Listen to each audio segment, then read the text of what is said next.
একজনের জন্য 20 ঘনমিটার বাতাসের প্রয়োজন। তাহলে 11 জনের জন্য 11 দিয়ে গুণ করলে 11 দুগুণে 22 আর একটা শূন্য, 220 ঘনমিটার বাতাসের প্রয়োজন।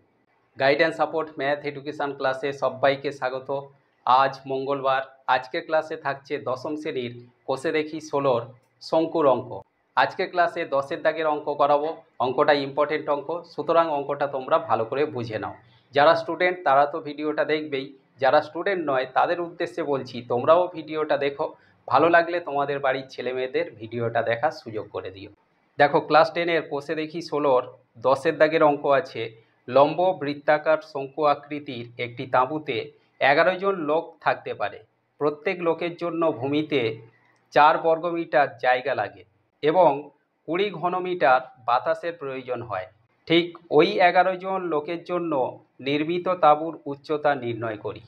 তাহলে আজকের ক্লাস 10-এর কোষে দেখি 16 10-এর দাগের অঙ্ক। যেহেতু শঙ্কুর অঙ্ক, এখানে আমরা লিখব যে মনে করি তাঁবুর ব্যাসার্ধ, মানে ভূমিতলের ব্যাসার্ধ আর মিটার। এটা আমরা ধরে নিলাম যে তাঁবুর ব্যাসার্ধ আর মিটার, এবং উচ্চতা, এই উচ্চতাকে আমরা এইচ ধরে নিলাম, এইচ মিটার। তাহলে ভূমিতলের ব্যাসার্ধ আর মিটার এবং উচ্চতা এইচ মিটার। একজন লোকের জন্য 4 বর্গমিটার জায়গা লাগলে তাহলে 11 জন লোকের জন্য জায়গা লাগবে। কতটা জায়গা লাগবে? কত না, 11 জন গুণ একজনের জন্য 4 বর্গমিটার। তাহলে 4 11 44 বর্গমিটার জায়গার প্রয়োজন হবে। জায়গা বলতে ভূমিতলের ক্ষেত্রফল 44 বর্গমিটার। তাহলে ভূমির ব্যাসার্ধ যদি আর হয় তাহলে ক্ষেত্রফলের সূত্র কি? তাহলে লিখব তাঁবুর ভূমিতলের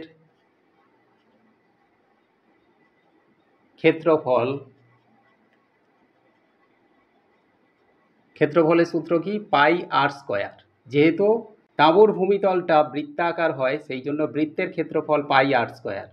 এখানে আমাদের পাই আর স্কয়ার সমান 44 বর্গমিটার। এইটাকে আমরা 1 নম্বর সমীকরণ হিসাবে লিখলাম। এরপরে আমাদের দেওয়া আছে যে একজন লোকের জন্য 20 ঘনসেমি বাতাসের প্রয়োজন হয়। তাহলে 11 জন লোকের জন্য কত বাতাসের প্রয়োজন হবে? আমরা লিখব 11 জন লোকের জন্য বাতাসের প্রয়োজন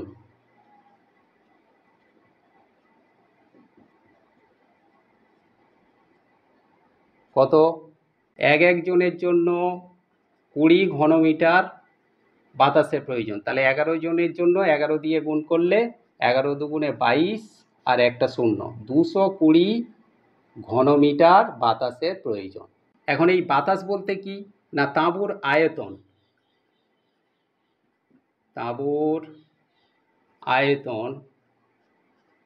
এর সূত্র কি? 1/3 পাই আর স্কয়ার এইচ, মানে শঙ্কুর আয়তন। এই শঙ্কুর আয়তন মানে বাতাস কত না 220 ঘন মিটার। এটাকে আমরা 2 নম্বর সমীকরণ হিসাবে লিখলাম। এরপরে আমরা এই 2 নম্বর সমীকরণকে 1 নম্বর সমীকরণ দিয়ে ভাগ করব। তাহলে লিখব 2 নম্বর সমীকরণকে 1 নম্বর সমীকরণ দিয়ে ভাগ করে পাই।